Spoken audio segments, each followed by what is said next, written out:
Bonjour à toutes et à tous, vous nous rejoignez sur Télé Djibouti pour votre journal de 15 heures. Voici les faits saillants.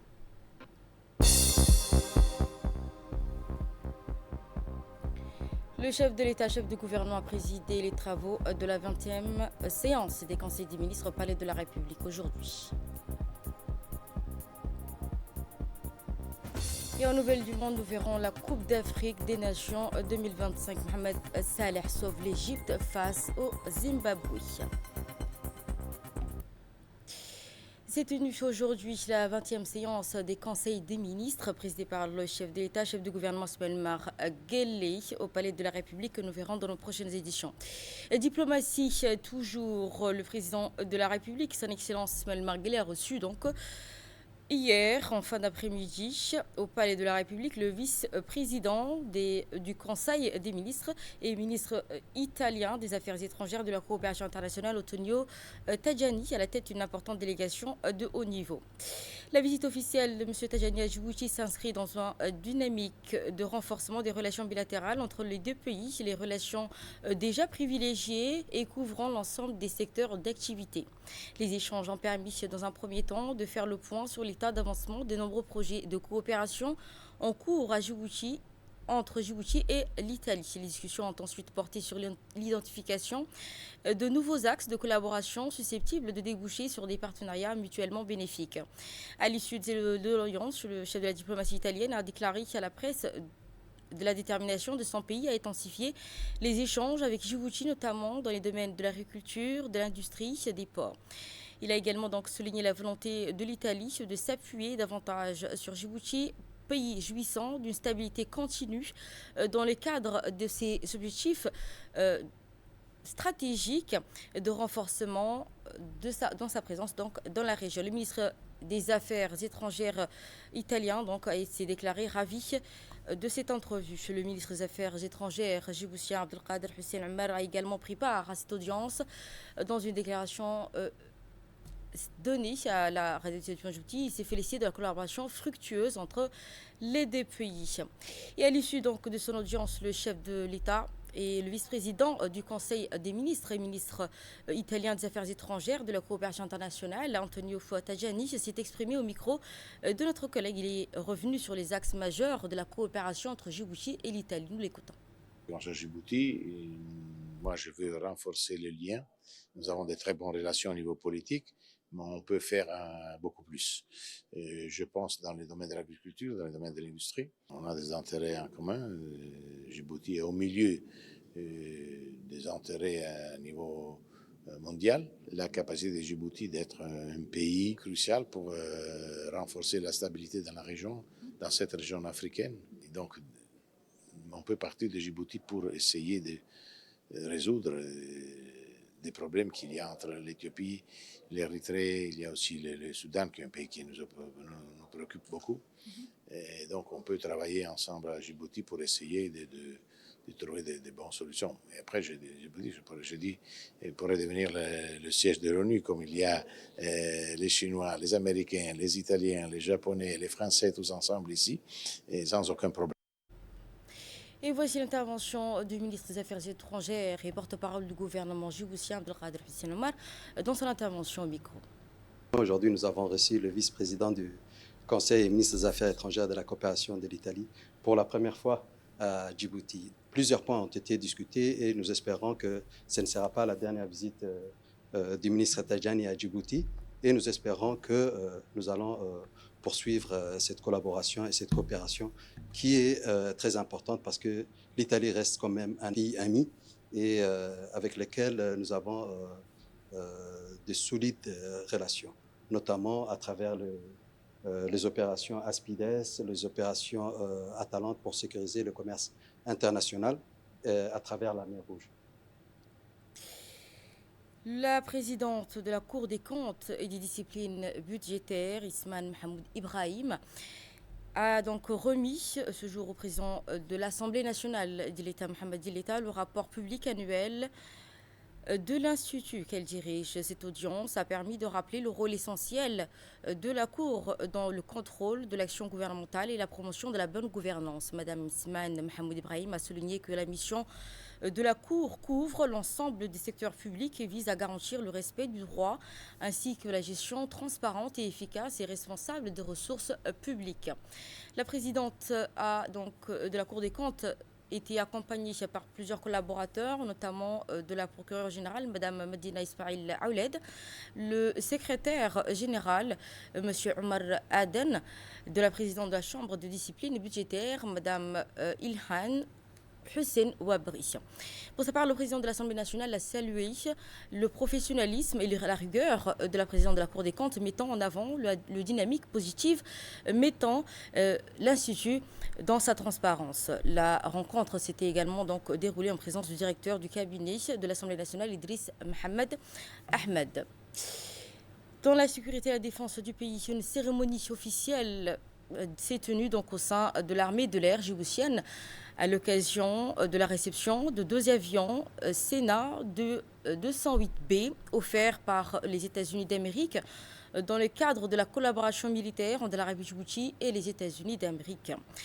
La remise s'est déroulée en présence du général de corps d'armée, Zechia Chir Ibrahim, chef d'état-major général des armées de Djibouti, ainsi que Madame Cynthia Kertsch, ambassadrice des États-Unis auprès de Djibouti. Les 2 Sénats de 108B viennent donc de consolider la capacité de surveillance aérienne de l'armée de l'air djiboutienne dans un contexte régional où la sécurité et la protection des espèces souverains constituent un enjeu majeur.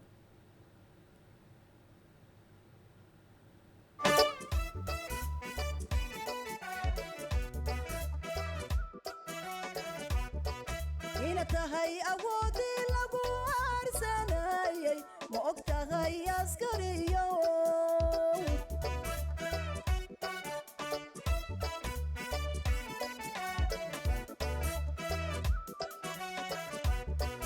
ina tahay awoodii lagu aarsanayay ma og tahay askariyo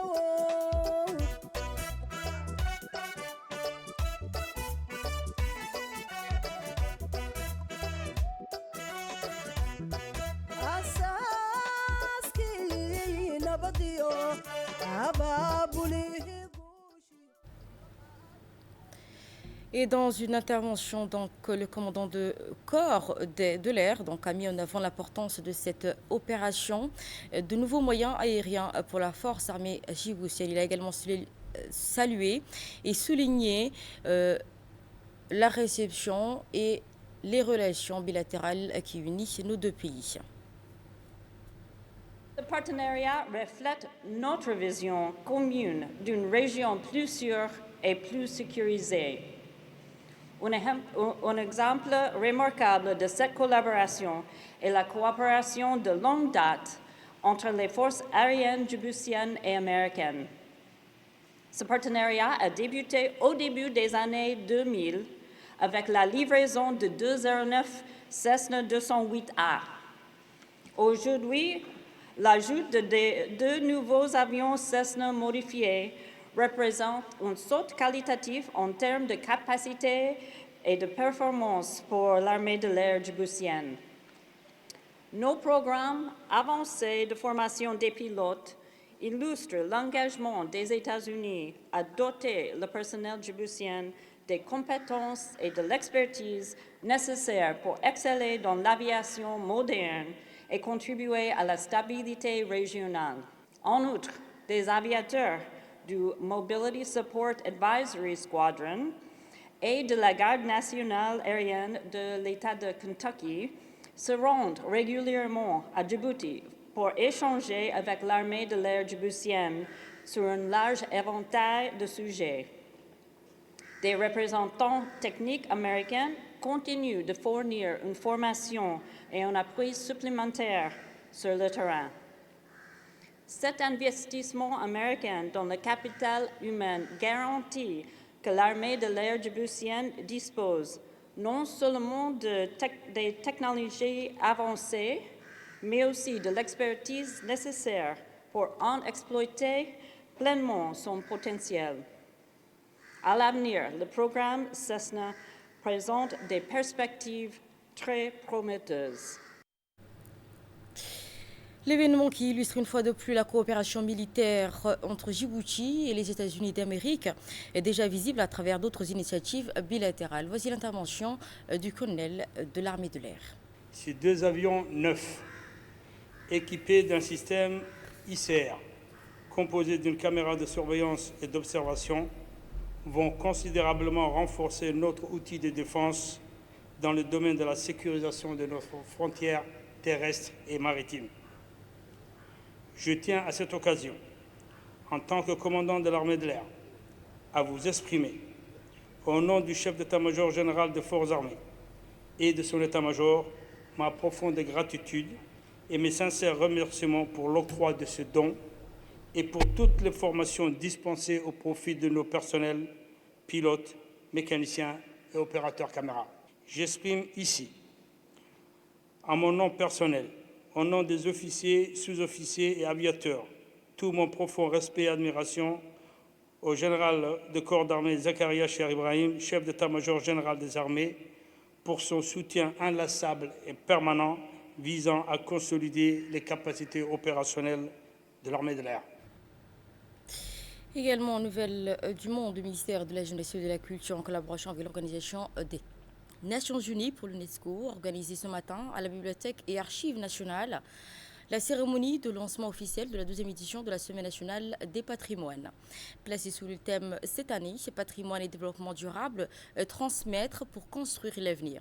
Cette édition vise à y mettre en lumière le rôle central du patrimoine culturel et documentaire dans la préservation de l'identité nationale et la cohésion sociale dans le développement durable. La cérémonie d'ouverture qui s'est déroulée en présence du directeur général de l'Agence nationale du patrimoine, M. Mohamed Hussein Doualé, ainsi que les responsables et cadres du ministère de la Jeunesse et de la Culture, les représentants des institutions culturelles nationales, les partenaires techniques et écrivains, chercheurs, artistes, archivistes, ainsi que des étudiants. La cérémonie de lancement a été donc marquée par la tenue d'un panel de réflexion intitulé « Le rôle des archives et de la cohésion nationale et de la transmission intergénérationnelle », suivi d'un échange autour du thème « Construire l'histoire grâce aux archives ». Les panélistes ont mis en exergue la valeur des archives comme mémoire collective, outil de connaissance historique et fondement des savoir-vivre. La Semaine nationale du patrimoine se poursuivra par diverses activités culturelles et expositions, conférences, débats visant à sensibiliser le public. Culturel immatériel et aussi les éléments inscrits sur la liste représentative du patrimoine culturel immatériel de notre pays. C'est une semaine riche en découvertes, en échanges et j'aimerais aussi remercier toutes les institutions, le ministère de la Jeunesse et de la Culture en partenariat avec l'Agence nationale de la promotion de la culture à pouvoir organiser un événement aussi culturel, festif et riche en couleurs. Voici donc l'intervention du directeur général de l'ANPC, M.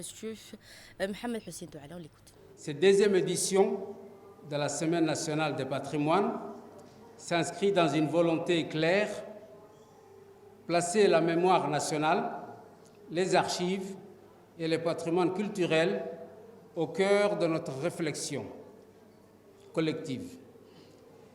En tant que fondement de l'identité, de la transmission intergénérationnelle, de la cohésion sociale et de la bonne gouvernance.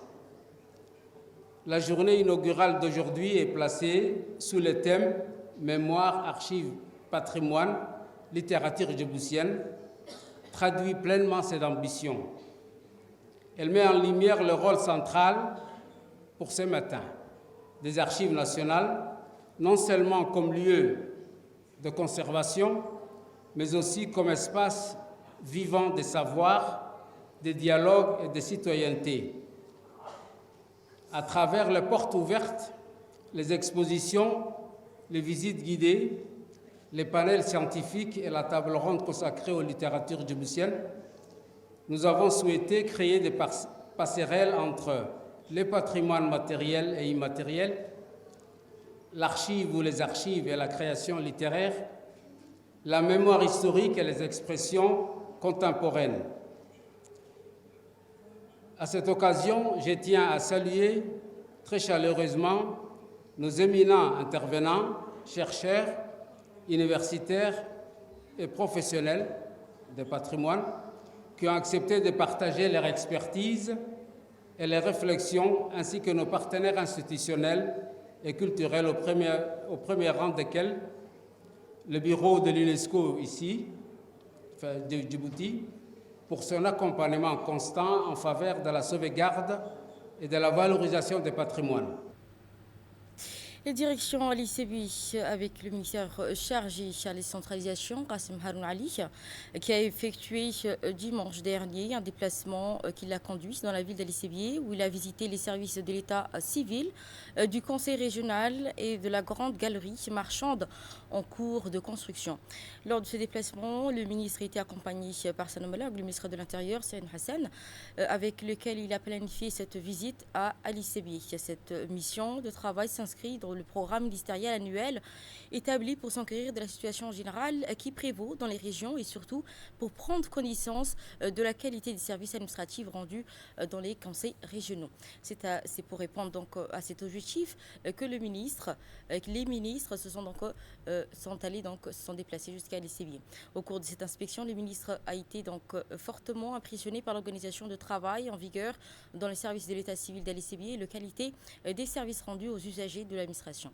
Il a donc recommandé au personnel de l'État civil de préserver soigneusement les registres et de procéder progressivement à la numérisation de tous les documents de l'État civil. Le ministre a félicité également les agents de l'État civil d'Ali-Sébié pour leur professionnalisme avéré et leur dévouement total au service auprès des concitoyens.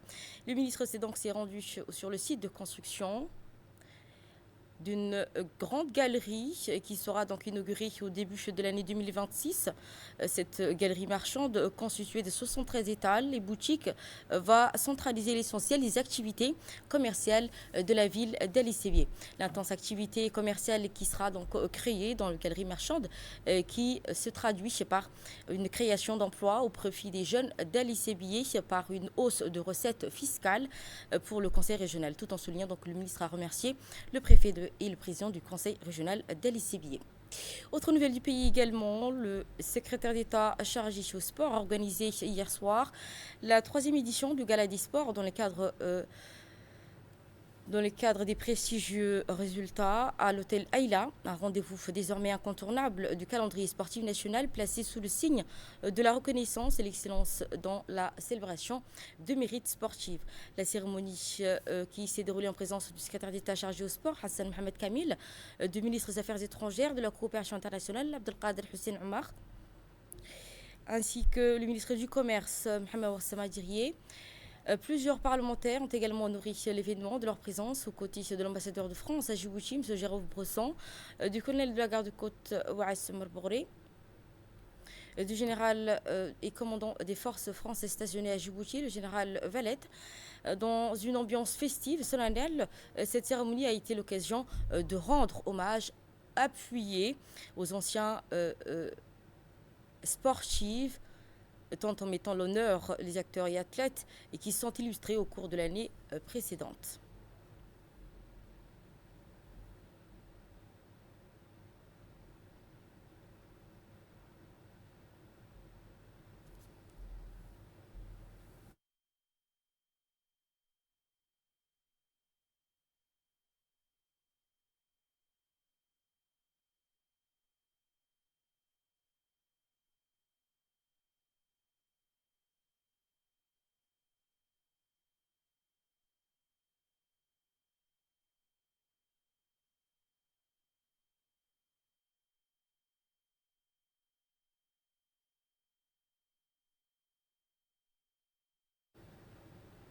Voilà, sans plus tarder, les expressions et les ressentis du ministre chargé au sport, Hassan Mohamed Kamil, lors de ce gala. Nous sommes à notre 3e édition. Une 3e édition qui reflète beaucoup de choses. Je voudrais ici un peu éclaircir le pourquoi de ce gala. D'abord, initialement, c'était pour remercier et féliciter les athlètes qui se sont distingués durant l'année. Mais pas seulement. Nous avons des athlètes dans le temps qui étaient connus ou inconnus du public, qu'on essaye un peu de les faire revivre, qu'ils soient décédés ou vivants. Donc, il est de notre devoir aussi de les honorer. Mais après, nous avons tous ceux qui pivotent autour du sport. Nous avons les entraîneurs, nous avons les présidents des fédérations, nous avons les présidents des clubs, nous avons les médias, nous avons les médecins, nous avons pratiquement tout le monde, y compris les sponsors et les partenaires.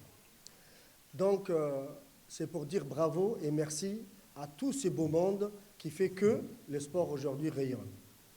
Nous avons aussi aujourd'hui, et surtout cette année, fait un pas au niveau de la diaspora qui est là avec nous. Nous avons cette année nommé un représentant qui représente le ministère et qui se trouve aux États-Unis, dans la ville de Minnesota. Et nous avons aussi un représentant pour tout ce qui est Europe. Donc prochainement aussi, on va nommer pour le Canada, l'Australie, et on aura au moins des représentants qui vont nous représenter là-bas parce que le sport aussi existe dans ces pays. Nous avons des Djiboutiens qui ont émigré et nous avons aussi des enfants qui sont nés là-bas. Donc c'est un tout. Aujourd'hui, c'est la fête. Nous sommes à quelques jours du Nouvel An. C'est pour ça qu'on a choisi cette date. Avec les récompenses qui ont été décernées lors de ce gala, tout au long de la cérémonie, plusieurs distinctions individuelles et collectives ont été donc décernés aux lauréats, salués par des applaudissements d'un public nombreux.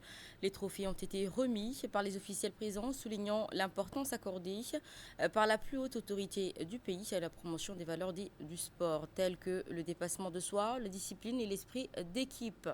La soirée a également été marquée par la remise des prix des meilleurs employés de l'année auprès du ministère du secrétaire d'État chargé au sport, une initiative saluée qui vise à encourager l'excellent professionnalisme et l'esprit d'équipe.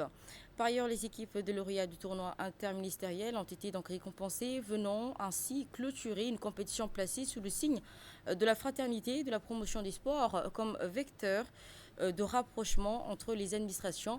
La soirée s'est achevée par une photo de famille réunissant les autorités et invités de marque et les lauréats de cette troisième édition, symbole fort d'unité et de reconnaissance autour du sport national.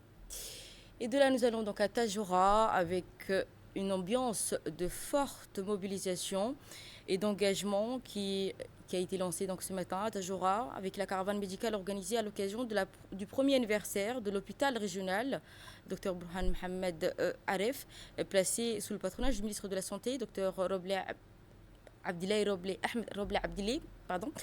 Cette initiative qui s'inscrit pleinement donc dans la vision nationale de la santé, de la proximité, voulue par le président de la République, son Excellence Malmar Guelleh. Dès cette première journée, l'affluence a été donc exceptionnelle. Les populations de Tadjoura ont aussi donc été bien reçues. Plus de 620 consultations médicales ont été réalisées en quelques heures, couvrant 10 spécialités. La médecine interne arrive en tête avec 163 patients, suivis de la pédiatrie avec 95 consultations. L'ophtalmologie a enregistré également 75 consultations, la gastro-entérologie 67, la cardiologie 56, la neurophrologie 36, la chirurgie et la radiologie 35 chacune, la gynécologie 34 et également donc plusieurs autres consultations. Parallèlement, une campagne de dons de sang a été menée avec succès, permettant le collecte d'une 50aine de poches dès les premières heures de la journée. Coordonnée par la direction générale de l'hôpital, ces opérations traduisent une stratégie claire, rapprocher les soins de santé aux concitoyens. Les prendre en charge de manière globale. Puis on a presque 9 spécialités Et ceci, ce sera une occasion pour détecter les gens qui ont des pathologies chroniques. Donc, ce ne sera pas la première fois, ce ne sera pas la dernière fois, afin que les gens qui ne viennent pas de manière ordinaire à l'hôpital puissent se faire diagnostiquer. C'est une occasion pour la population de Tadjoura et d'Obok de venir se faire consulter. L'initiative de la direction générale de l'hôpital régional, certes, mais avec l'appui du ministère de la Santé, surtout des ministres de la Santé, son Excellence le docteur Ahmed Roble Abdilé, qu'on remercie énormément. On tient aussi à remercier le CHI qui nous a appuyés pour nous avoir envoyé quelques médecins spécialistes. Et à cette occasion, l'hôpital général de Tadjoura, qui a été inauguré il y a un an par le président de la République, fête son anniversaire. Un magazine de la rédaction.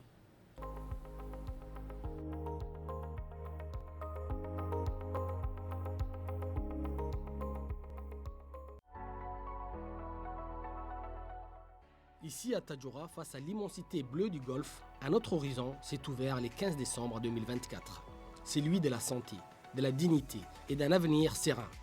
C'est le président de la République lui-même qui a inauguré ces lieux d'espoir, ces maillons essentiels dans la chaîne des soins de la nation. L'hôpital de Tadjoura fête son premier anniversaire et avec lui, c'est toute une région qui respire. Autrefois, les trajets obligeaient les familles à emprunter la route du lac Assal, connue pour ses rivages serrés, son relief difficile et ses risques. Une femme en travail, allongée à l'arrière d'un véhicule, entre les mains des proches, avec l'espoir d'arriver à temps. Pour certaines familles, ces heures paraissaient interminables.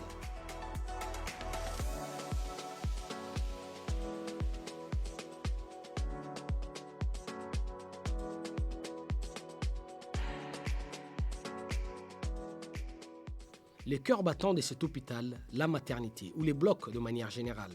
Dans ces salles baignées d'une lumière douce, c'est l'avenir même de Tadjoura qui voit les jours. Sages-femmes et médecins accompagnent avec une infinie patience les efforts des femmes dès l'accouchement jusqu'à leur sortie de la maternité. L'équipe, formée aux techniques les plus récentes, est à la fois vigilante et chaleureuse. Elle veille au respect des protocoles de sécurité, mais aussi à la magie de l'instant.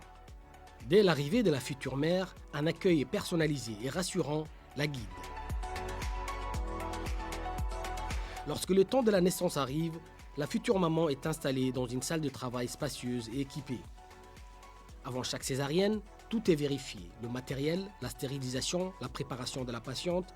Les équipes prennent le temps nécessaire avec la même précision que dans les grands centres hospitaliers du pays. Pour elles, chaque opération doit se dérouler dans des conditions optimales. Le moment décisif arrive. Dans la salle d'accouchement, tout est préparé et prêt à accueillir les nouveau-nés dans les meilleures conditions. Obstétriciens et sages-femmes coordonnent leurs gestes avec précision. Et puis, c'est le premier cri. Immédiatement, le bébé est déposé près de sa mère. Ce premier contact précieux et recommandé favorise l'attachement et régule la température du nouveau-né.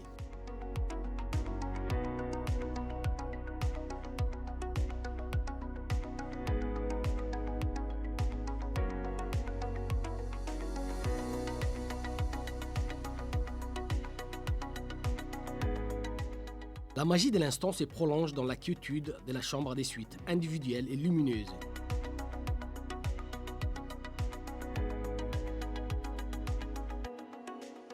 Ici, la jeune maman et son bébé apprennent à se connaître. Le pédiatre de l'hôpital examine les nouveau-nés quotidiennement, vérifiant ses réflexes, sa jaunisse éventuelle, son développement. Pour la maman, les soins post-partum sont assurés avec la même attention, prévenant les complications et favorisant la récupération.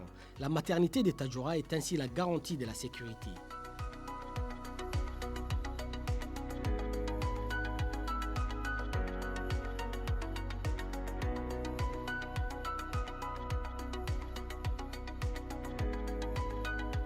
En cas de besoin, la salle de réanimation néonatale équipée d'un incubateur et des matériels de monitoring est opérationnelle.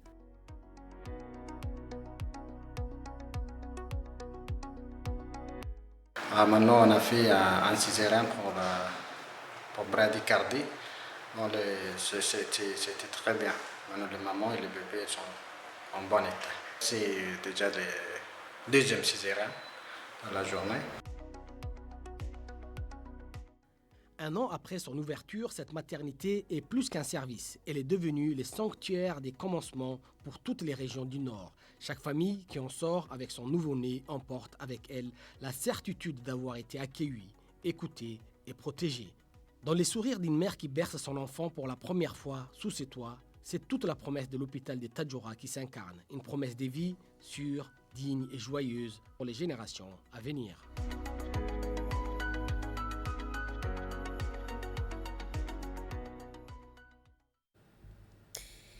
C'est un magazine de la rédaction avec le commentaire de Rahman Shibashi. En nouvelle du monde, cette fois-ci en restant dans la région, Benadir se prépare à des élections locales décisives pour élire le conseil de Mogadiscio le 25 décembre 2025 prochain. La région de Benadir, qui regroupe 16 districts de la capitale somalienne de Mogadiscio, se prépare à organiser des élections locales majeures le 25 décembre prochain en vue d'élire le conseil de Benadir. Ce scrutin qui s'inscrit dans un dynamique visant à renforcer la gouvernance locale et élargir la participation de ses concitoyens. La commission électorale indique que les préparatifs se déroulent conformément aux calendriers établis. Elle assure que l'ensemble des dispositions organisationnelles et techniques nécessaires opérationnelles sont donc respectées. Selon la commission des élections représentant une étape importante pour la consolidation des institutions locales et de la capitale. Des campagnes d'information et de sensibilisation sont prévues afin d'expliquer les modalités de vote et d'encourager une large participation de la population.